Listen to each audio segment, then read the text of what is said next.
Hello, everyone. This is Brandon Duncan here.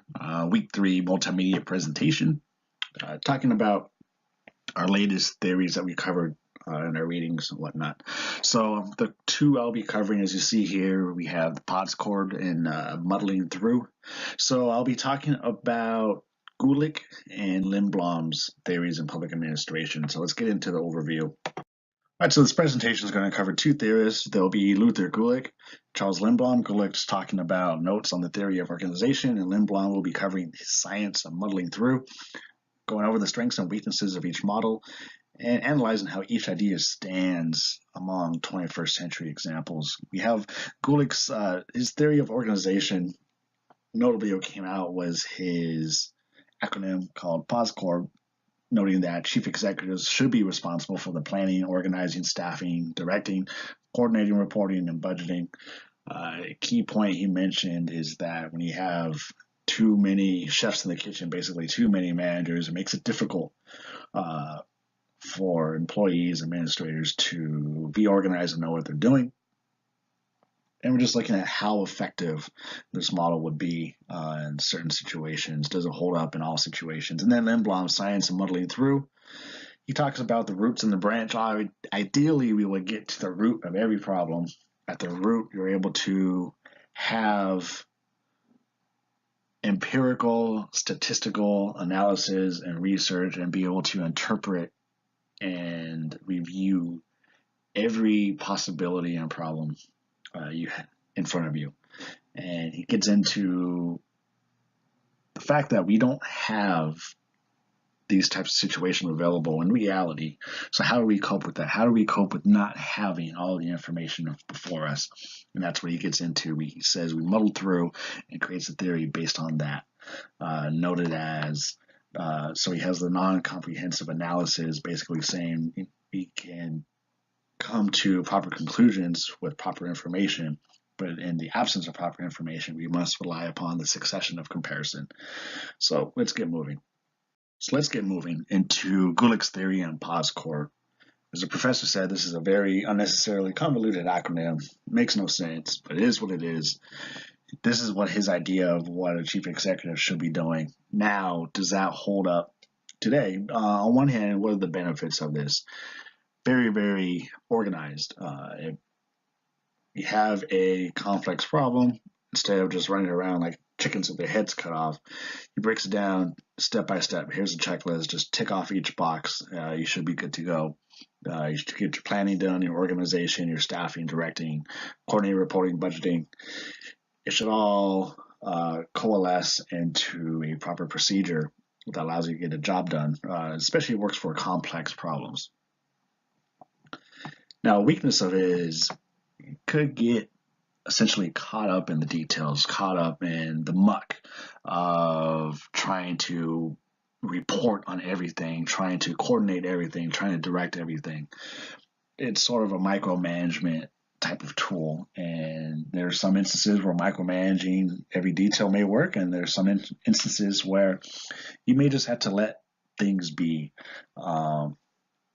As far as staffing goes, that's something where we've specialized since Gulick's theory.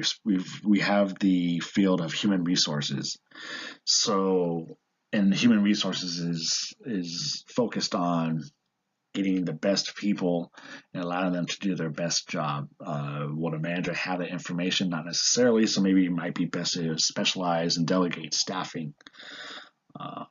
So let's talk about real life examples in this. So we have the organization of a Nike retail store. So we have the company as a macro, very large corporation. You have their own human resources department for their corporate employees. You have each team directing footwear, apparel, whatnot. You're not going to have one person involved in all that. But at the micro level, and I believe this is where POSCOR's strength really shines, is at smaller levels. You have a store with the store manager. The store manager is responsible for every aspect of POSCOR. She's the one planning, directing, organizing, coordinating the day-to-day activities, getting involved with it because she's right there on the field seeing all these interactions with the customer, seeing how the merchandise is flowing in and flowing out, which is very involved with it this way. So I would say PosCorp shines, to reiterate, shines at smaller levels, but it becomes beneficial to specialize more and to delegate more at the larger level. Another thing you have to think about in public administration is the political effects. Does PosCorp account for political sentiment amongst the people? You have controversial issues all the time where you could plan, organize, and create a model to tackle a problem all you want. But if people's emotions or sentiment toward a particular issue, say the current debate is on gun control, if they're dead set on regulating guns or dead set on not regulating guns, you can plan, staff your legislative team all you want, but it will not get to the root of the problem, and that's how the people feel. And there's some issues. That's why we're at an impasse, I believe, today politically on that issue, is just because no one's really developed a method of persuading mass groups of people, having that communication to get to the root of a problem, at least at the political level.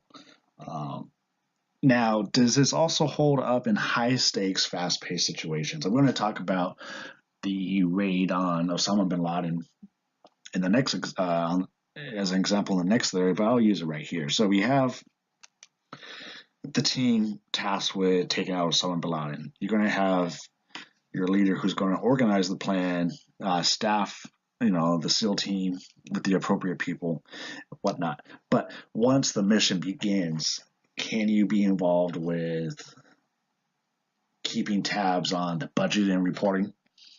Sometimes you just may need a resource to call in an airplane to drop a bomb somewhere, or to call in radios, satellite radios that are very expensive. Are you going to be concerned with the budgeting when your task is to get the job done?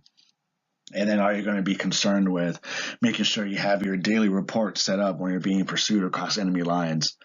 It's a very extreme example, but I'm saying are certain aspects of PosCorp ideal, or would it be best to not get caught up in the details and focus on getting the job done rather than trying to tick the boxes off?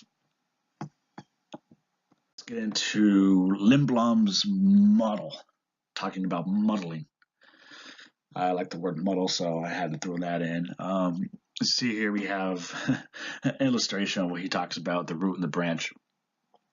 So he talks about how we're basically just trudging along, getting along in spite of, despite not having perfect information available. Perfect information will be the root, where we have rational, comprehensive method. And then the branch is the reality of the situation, where we have successive, limited comparison. So let's take a look at how we're still muddling through, using examples from today. So we have the raid on Osama bin Laden's compound. How does successive comparison apply to this? So the odds of success of this mission was 50%. 50% chance that Osama bin Laden would be inside his compound at the time that the SEAL team moved in.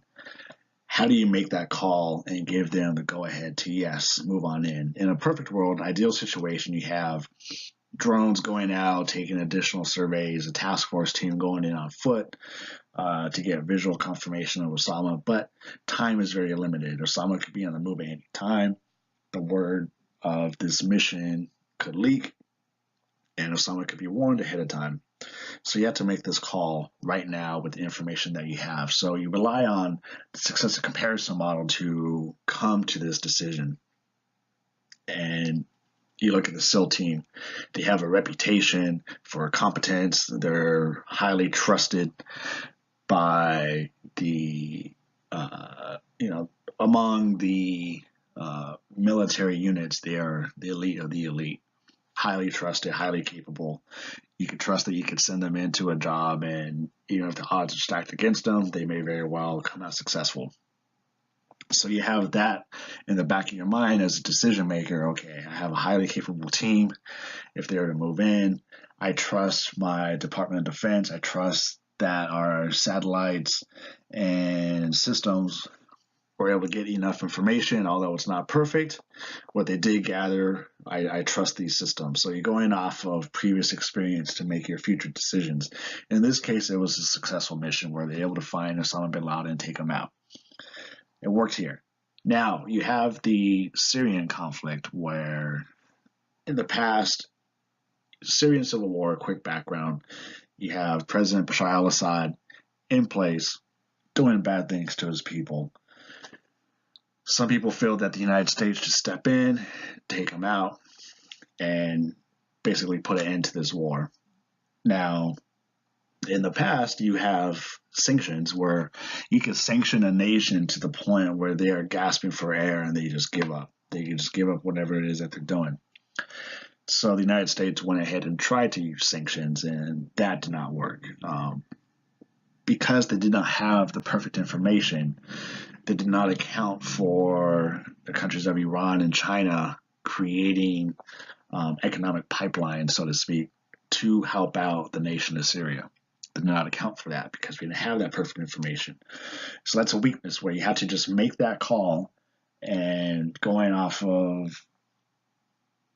policies that you've implemented in the past and things that worked before, you're going to hope that it works in the future, and you hope that you're just looking at two players in this situation, but you did not account for all the other factors.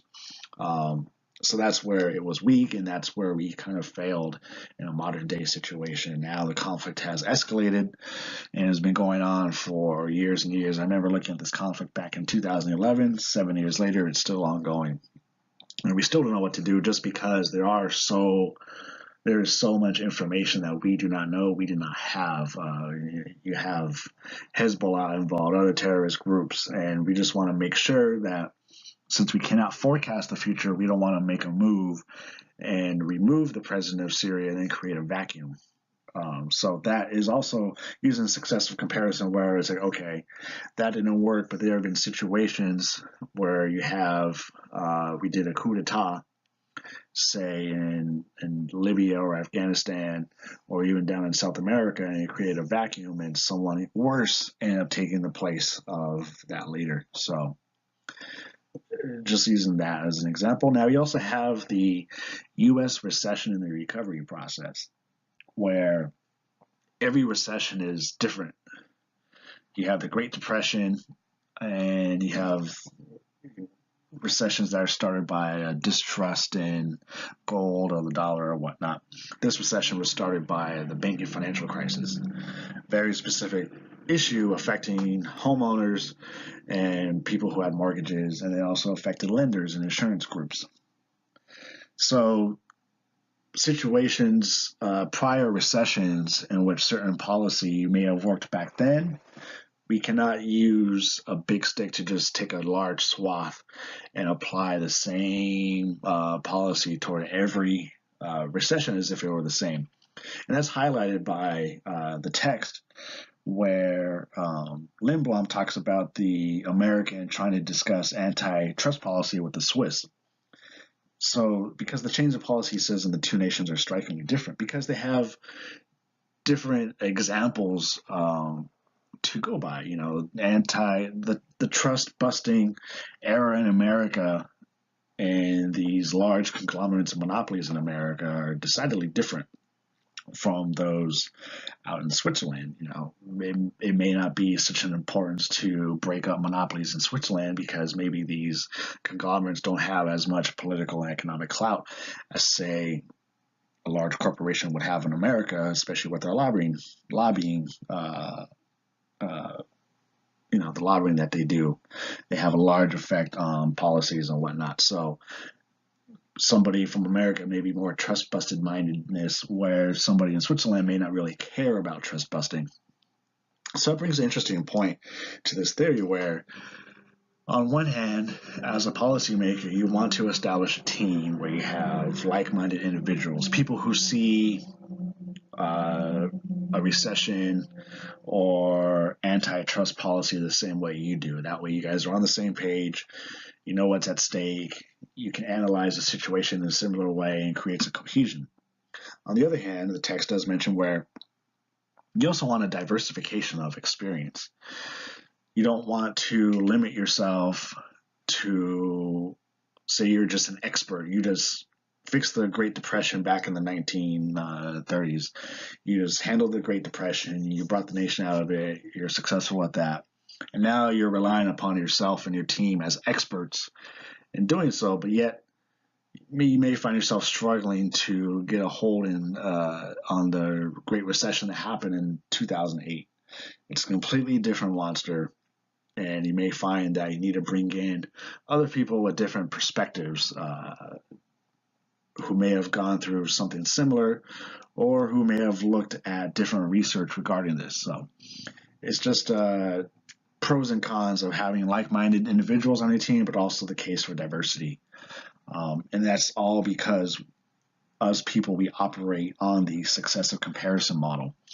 We do use our experience and past research to make future decisions, and it's good to have a coalescing pot of all this experience to come to a conclusion. We also must establish the cohesion so that we can come to agreements rather than disagreeing. So that's all I have for this week. Thank you for watching. Thank you for listening. Move on to the next slide, which will be my references, and then we'll close. Thank you.